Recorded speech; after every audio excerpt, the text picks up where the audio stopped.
1000-এর উপরে। তো বুঝো আমি এখন পর্যন্ত ওয়াচ টাইমটা ফিল আপ করতে পারতেছি না।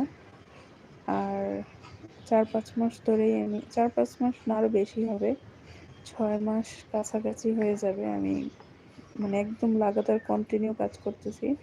যেমন লং ভিডিও আপলোড দেই প্রতিদিন নিয়ম করে একটা, মাঝখানে খুব সম্ভবত এই কয়েক মাসের মধ্যে 2 দিন মিস হয়েছে।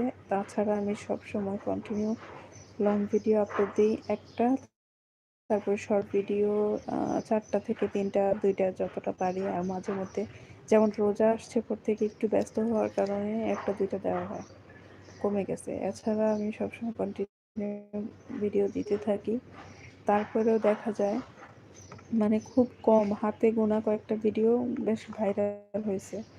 ভাইরাল বলতে একটু ভালো ভিউজ পাইছে, আর বাকিগুলো দেখা যায় যে একদম নর্মাল, খুব কম, যেটা আসলে মানা যায় না। মাঝে মাঝে মন চায় যে ভিডিও ভালো লাগে না, ছাইড়া দিই। তারপরে আবার আমার একটা জেদ কাজ করে, আমার ভিতরে খুব জেদ থাকে, জেদ আছে। যেমন আমি যে কাজটা ধরি এটা শেষ অবধি একটু দেখা দিই। তো ভাবলাম দেখি এটা লাস্ট কি পর্যায়ে যায়, লাস্ট অবধি আসলে দেখা দিব আমি, কি হয় দেখি।